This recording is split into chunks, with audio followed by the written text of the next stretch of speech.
All right. Thank you so much. Thank you so much. Well, why don't you guys hold this for me? Because sometime, or maybe 2 or 3 times, I'm going to need that. Sure. Got it. Make you aware that you are offering. Yeah. Stand by. I'm going to need just 1 minute, guys.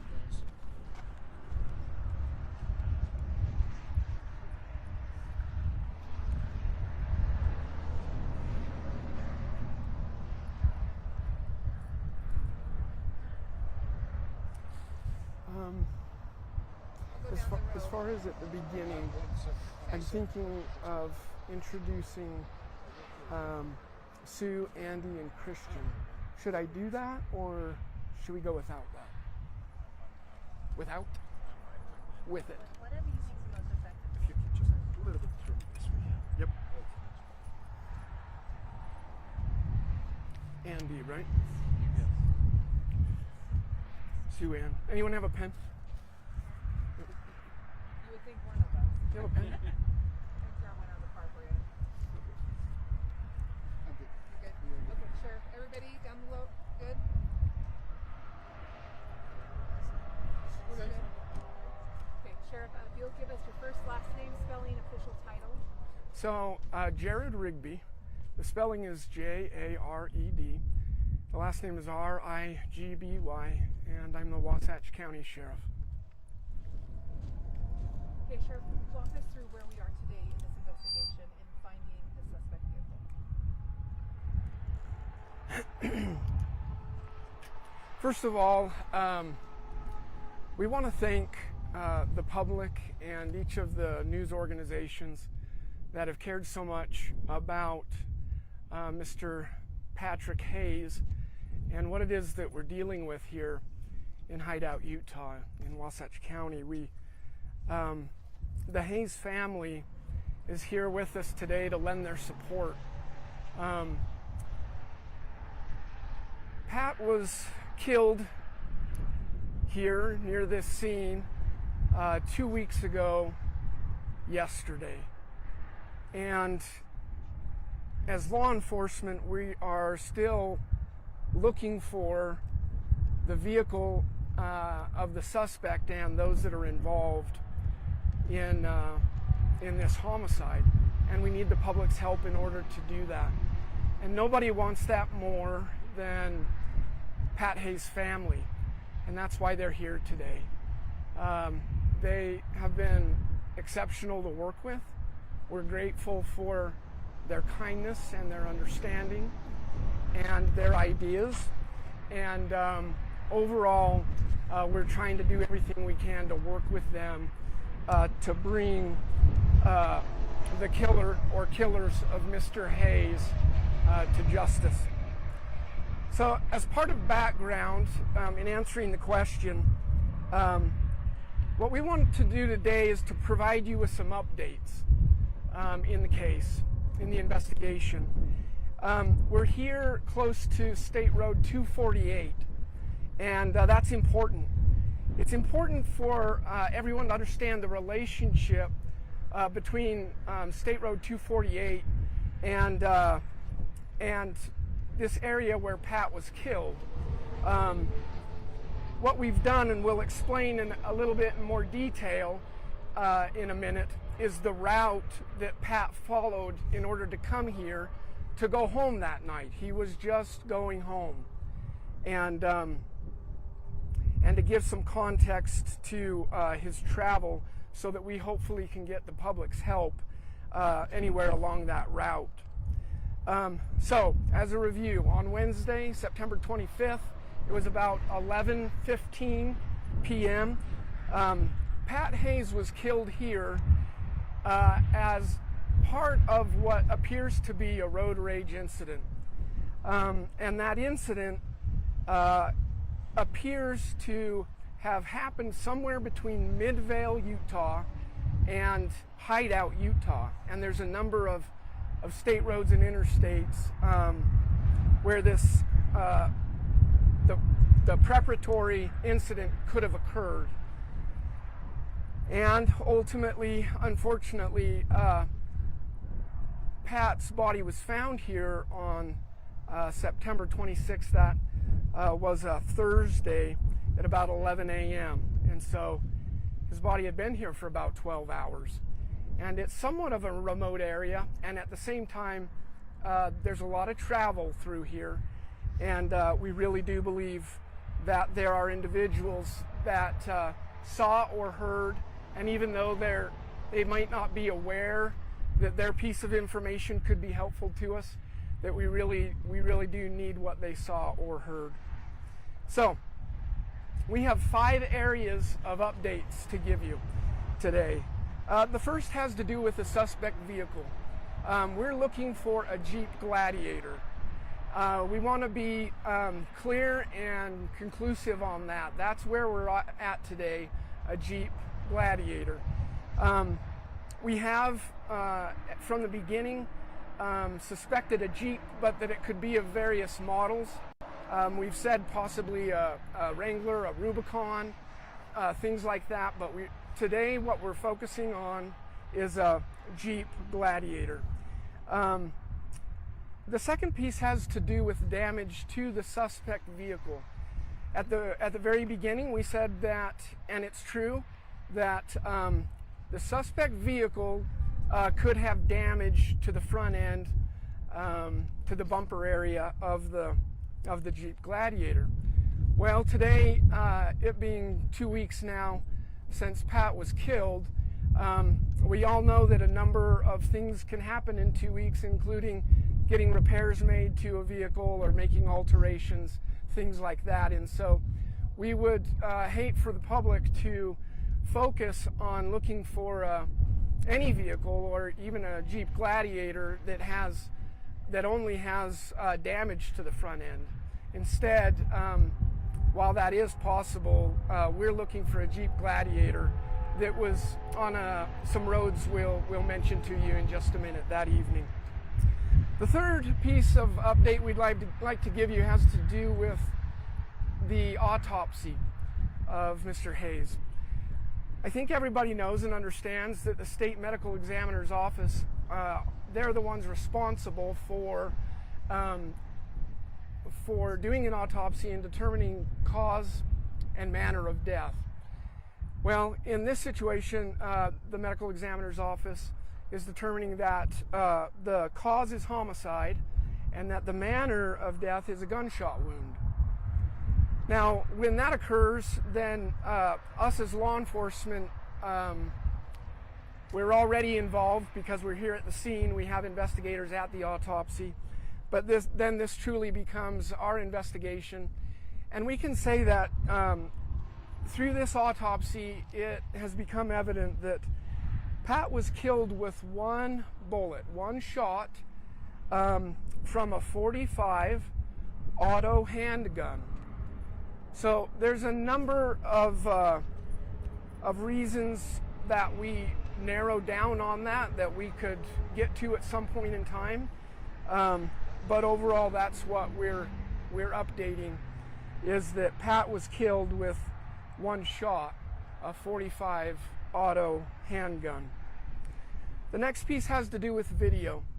We appreciate our media partners. There's at least 2 that have requested video, both camera video and also video from our 911 recordings. And we want to provide those. As investigators, we want help in finding the individuals responsible.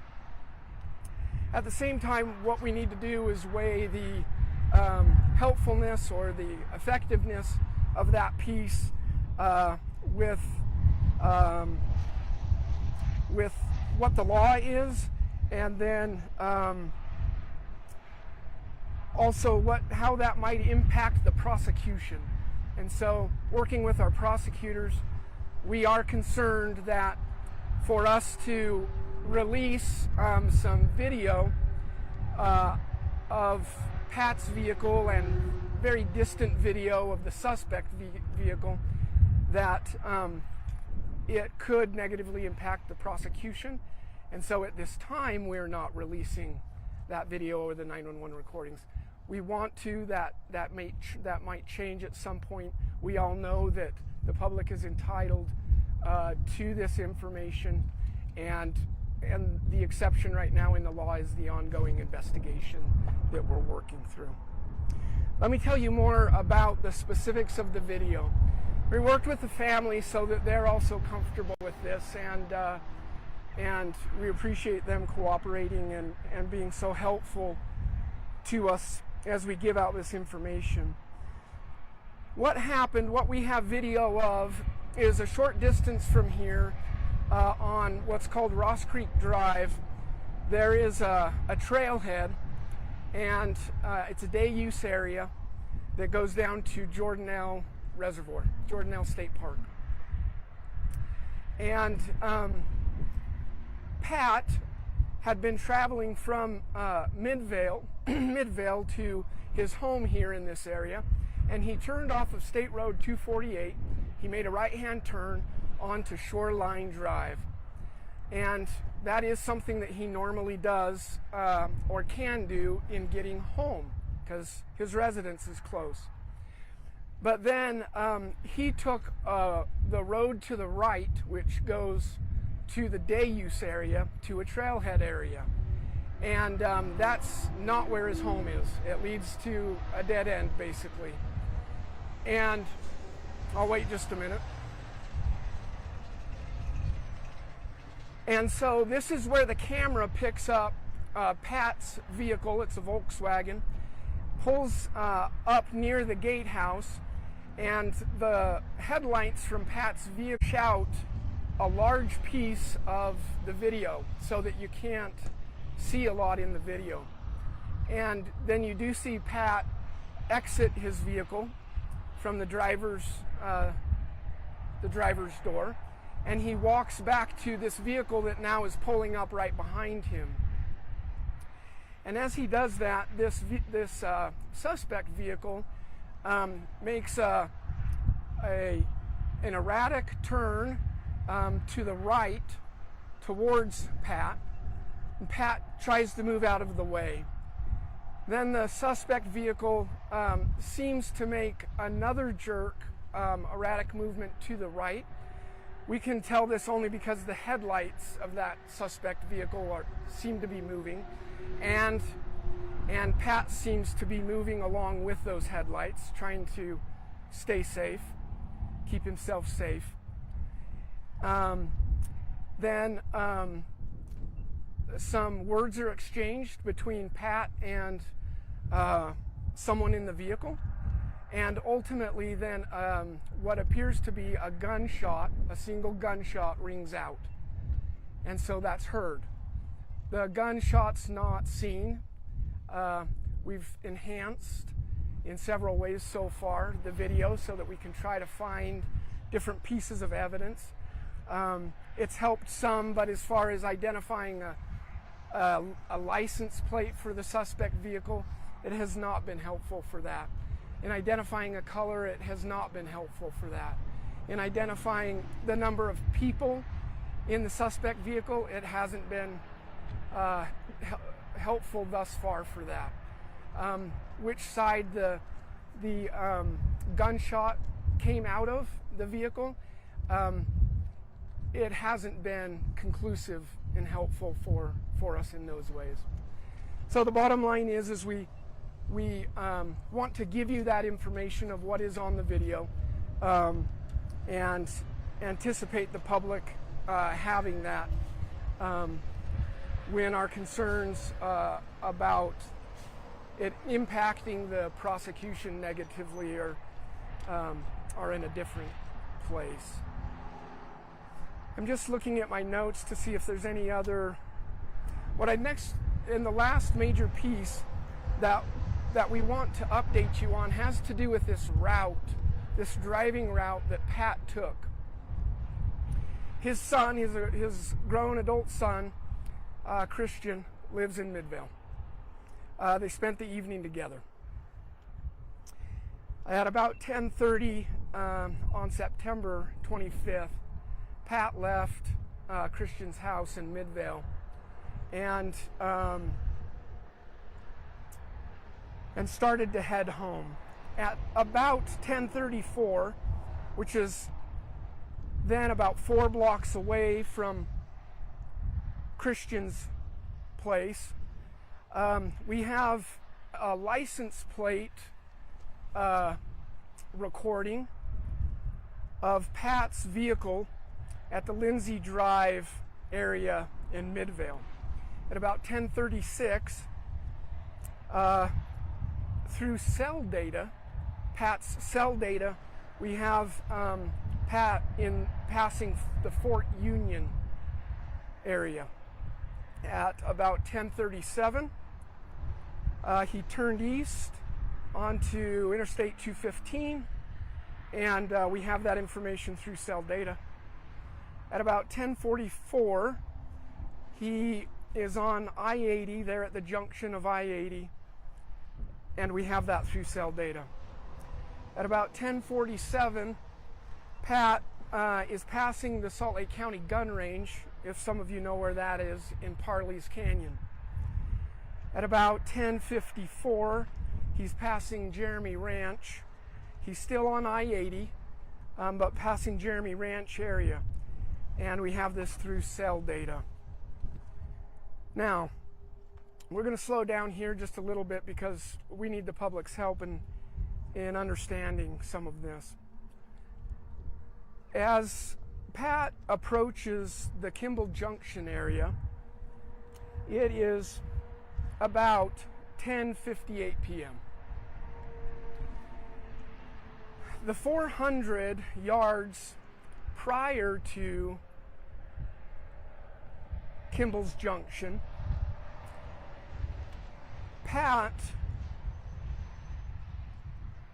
traveled about highway speed, the speed limit, 400 yards in about 12 seconds. The next piece, though, that we compare to is the important piece. Pat drives under the I-80 Kimball's Junction overpass, and when he goes for the 400 yards to the west of the overpass, it takes him a minute and about 33 seconds. So compared to the 12 seconds to go the same distance just before. Now, the information we have right now today is through the cell data, Pat's cell phone data, is that Pat's cell phone was continuing to move, that it did not stop in that 400-yard area where it takes him a minute and 33 seconds.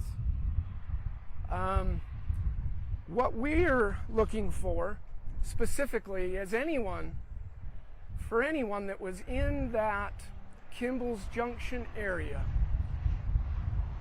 just before 11 p.m. on Wednesday, September 25th. Again, the information we have right now is not that Pat got off at the Kimball's Junction and went up and then went back down on I-80, or that he made any stops there at any of the gas stations or any of that. We've looked through all of that. That's not the case at this point in time. We are saying that the information that we have right now is that Pat's vehicle and his cell phone continued to travel under the Kimball Junction overpass, and then the next 400 yards, once he passed that area, it took him a minute and 33 seconds. If there's anyone that has dash cam or vehicle camera recordings of that area, can you please contact us? So you can contact our sheriff's office number, our dispatch number. There's always a live person there to answer, at 435-654-1411. Call in tips, especially having to do with dash cam or other vehicle video cam that you have on that I-80, Parley's, and and Kimball's Junction area. People might not even be aware that there could be something there that's helpful. A lot of semi-trucks and other vehicles have cameras as part of their install. Teslas and other high-end vehicles, cameras are built in to their vehicle. Anyway, we're going through the business owners, the witnesses that have come forward, and we're at a point that we really need the public's help, especially the motoring public, through that area. Now, continuing the rest, Pat continues on I-80, where to drive on I-80, he makes a right-hand turn to go south. It's really US 40 there, goes east and west, but it's the east, turning east, which is also south, and Pat goes towards Hideout and Jordanelle. When he gets to the Park City exit, he took that exit and turned left to go towards Hideout. That's where he lives. And all of that was at the normal speeds and the normal times. And then that he stops here off of 248, close to where he's going to be going home. We're not in the mode of speculating at this juncture, but he did not go home. He went to the right, where it's more remote, and came out of the vehicle to talk to this person or these people that were following him. And that's when he was shot and killed.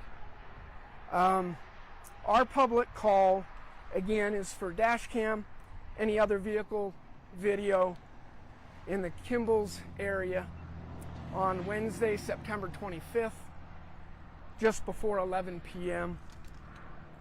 In closing, we're working with the Hayes family in renewing our call. We've already issued the call. We're renewing our call 2 weeks after this horrific killing and death, to ask for the public's help in identifying those responsible for Pat's death, specifically for this Jeep Gladiator that we're looking for. Thank you for being with us today. Okay, a few questions. Is that okay? A few questions for you, and then we'll get to the family, and you guys can say what is that telling you then? If he is going speed limit before down to 1 minute 33 seconds is a long time to go through that area. Do you believe his vehicle was damaged? Like, is there a crash that occurred within that area? What is it that you think happened right there? So we'll focus on the facts.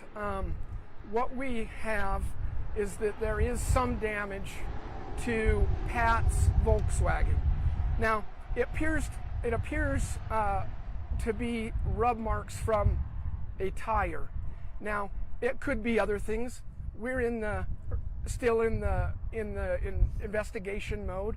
We haven't made conclusions, so I want to be clear with that. But it does seem that it's very possible that the damage to Pat's vehicle is from a tire, and that's a piece of what helps us in narrowing down that this was likely a road rage incident. There's some other marks on Pat's vehicle, not major damage, and we're trying to figure out where those came from. So early on, for the Jeep that we were looking for, although there were a few models we were telling the public about, we were saying front end damage. It is possible that is true. Could also be tire damage to the suspect vehicle. Can you pinpoint where on his vehicle that occurred? Was it on the passenger? It's on the back part, the passenger side of Pat's vehicle. Yep. And you originally said a Jeep Gladiator and Rubicon. Are you focused now on a Jeep Gladiator? Thanks for the question. We are. Right now we're focused on a Jeep Gladiator. anytime in an investigation you say we know 100% that it is this thing, fill in the blank, you really limit yourself both with the public and with prosecution, and can cause troubles for us. And we as strongly as we feel about a Jeep Gladiator, we also don't want to come across that it is absolutely a Jeep Gladiator and nothing but a Jeep Gladiator. And so to your question there, that's where we are right now, focusing on this suspect vehicle being a Jeep Gladiator. You mentioned color or anything like that? So we haven't. We've discussed it at length. We need evidence to be to a certain level conclusive enough that and reliable enough that we feel that it will be helpful to share it with the public. And at this point, the color, it doesn't fall into that category. And so even though we have some suspicions, they are just suspicions, and it doesn't rise to the level that it would be helpful to the public to have that information. Sheriff, if you don't mind, we'd like to hear from the family. Please. We'll have you take those mics off. We'll put those up on here. Do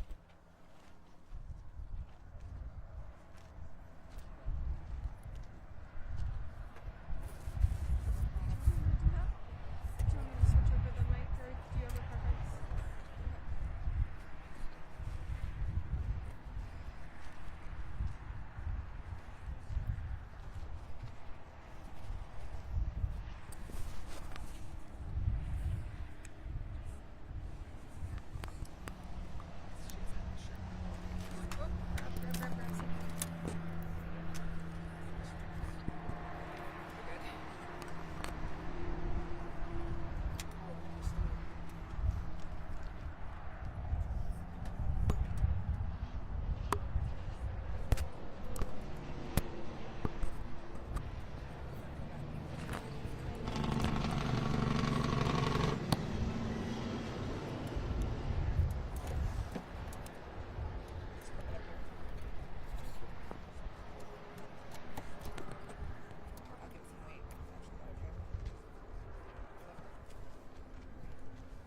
Because of where the mics are sitting, I need you as close as possible.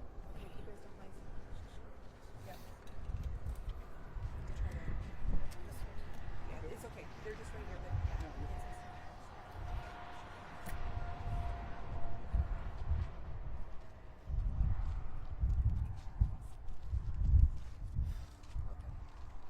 And if you don't mind, if you would again tell us who everyone is here today.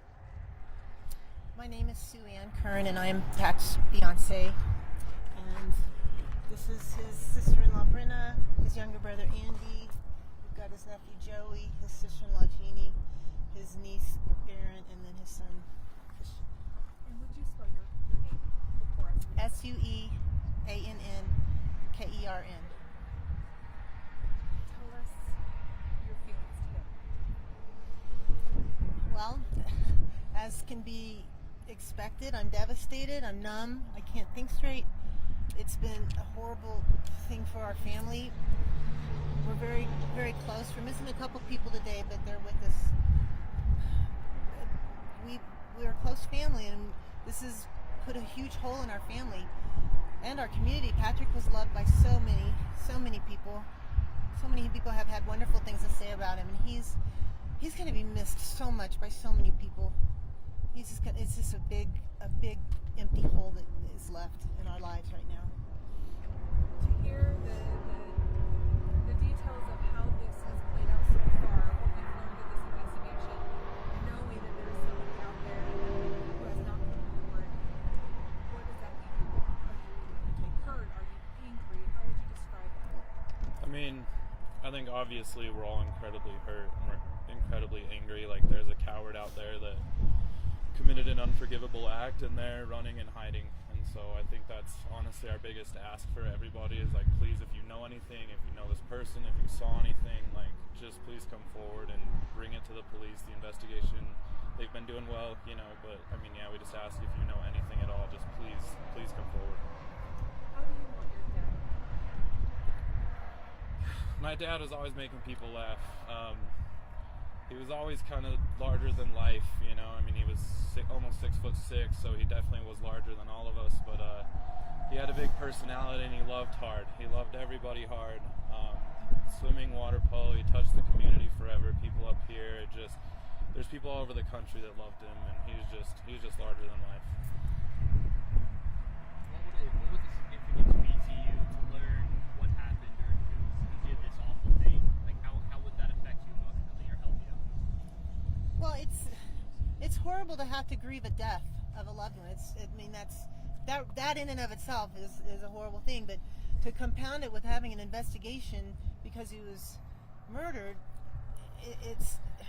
I can't describe it. I don't think any of you could describe it. So trying to reconcile both at the same time it's almost impossible. So at least if we can put the investigation over here so we can grieve here, but it can't happen. It's just I can't even describe it. If the person who pulled that trigger could hear something from you, what do you want to say to that person? Honestly, you're an absolute coward. That's the only way I think a person like that can be described. All you had to do was turn around. You could have gone home. Yeah. There's no reason to take a life over road rage or whatever happened. There's no reason for it, and you're just a coward. That's all that it is. You're just an absolute coward. You do not deserve to walk around pretending you're normal, because you're not. Last question. I asked you this, but how would you like your fiance to? What do you hold on to tonight or today? Yeah. Do you He want just, like Christian said, he was larger than life. He'd walk in a room and you knew it, you know, just physically and emotionally, and he loved to tease people. He loved people. He just loved them. We had so many friends up here, and when he moved up here, you know, I got him introduced to all my friends, and I always joked that if we split up, he'd take half my friends because they love him so much. But all you have to do is get on his memorial site and read the things that people are saying about him, and he's definitely going to be missed and remembered. Yeah. What will you miss most? Just, he always had something funny to say. He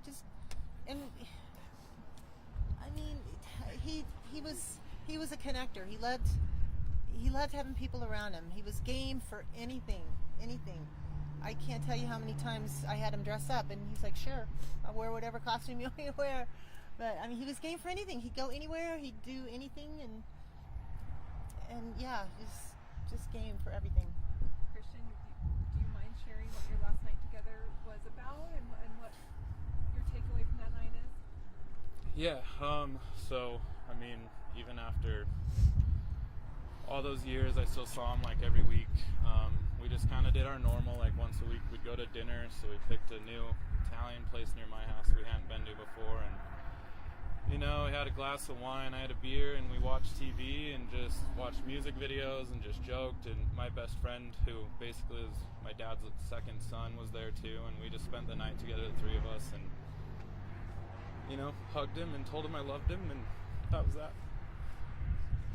He would do anything for Christian, and we had an agreement. If Christian calls, you go. And he'd never seen anybody love a son like he loved Christian.